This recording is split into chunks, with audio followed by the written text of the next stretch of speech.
While some politicians demand an immediate halt to arms supplies to Ukraine, others continue writing new and larger checks.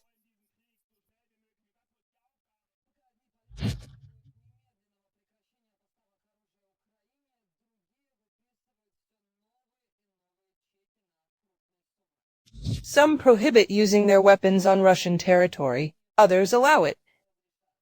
A jumble of words, a series of statements, emotional expressions, and news conveyors with powerful headlines in the Western press about helping or refusing to help Ukraine defeat the Russian bear on the battlefield.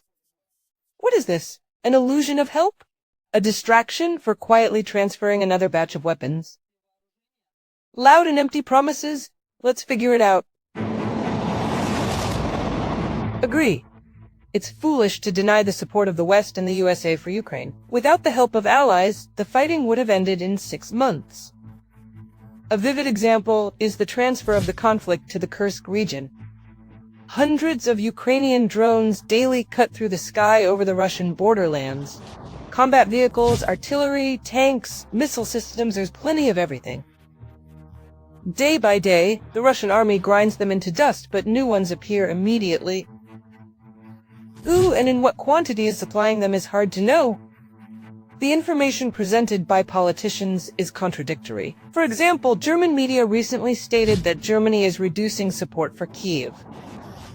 Then Scholz refutes this and appears on TV with a statement that Berlin is firmly committed to supporting Ukraine. He reports that the government has already planned to allocate 4 billion euros to Ukraine for the next year. Italy, in turn, also declares support but delays arms deliveries. Thus, the Italian defense minister explained the reason. The country cannot keep up with the production rates of air defense systems for the Ukrainian armed forces due to holidays and weekends. Is this a joke or a hidden boycott? Meanwhile, a recent meeting of EU defense ministers decided on long-term funding for Kyiv, specifically until 2027. The aid amount is 50 billion euros. Let's rewind the tape a bit. March, permanent representatives of EU member states agreed to allocate 5 billion euros to the European Peace Facility to provide military assistance to Ukraine this year.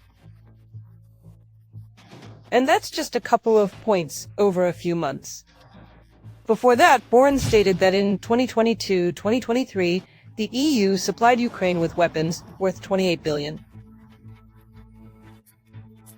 euros. At the same time, he urges to help Ukraine independently. Some respond, others silently sit back, and others, as usual, make loud statements.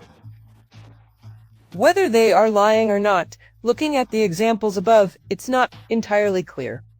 Let's move on. From the latest news. Polish Prime Minister Tusk stated that Warsaw will not transfer MiG-29 fighters to Ukraine, which are actively demanded, as the Polish Air Force currently has nothing to replace them with on combat duty.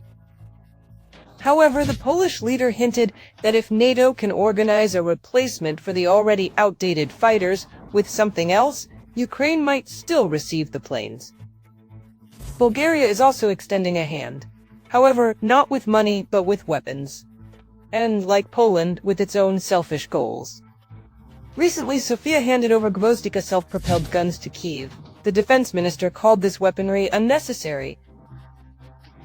He emphasized that for each unit of weaponry transferred to Kyiv, Bulgaria receives financial compensation. At the end of his statement, he announced that the country plans to purchase new artillery installations. That's the whole motive of noble help. Another helper is Latvia. This time, the Baltic states prepared 1,500 drones for their Ukrainian friends. A total of 2,500 are planned to be delivered. Thousands of drones of various types produced by Latvian enterprises. These are probably the ones currently flying into residential buildings in the Kursk and Belgorod regions. And finally, another gesture of goodwill from the USA. In July, the Americans announced they had prepared a new aid package for Ukraine worth $225 million.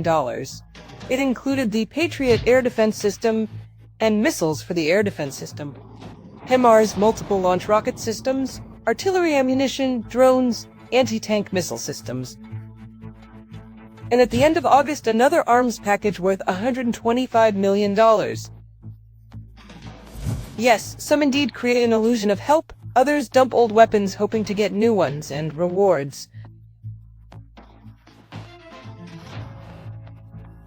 But the main supplier of death to Ukraine, the USA, spares nothing. Neither money nor equipment. Their goal is one: writing another check. Officials from the White House passionately imagine their missiles wiping the Slavic people off the face of the earth.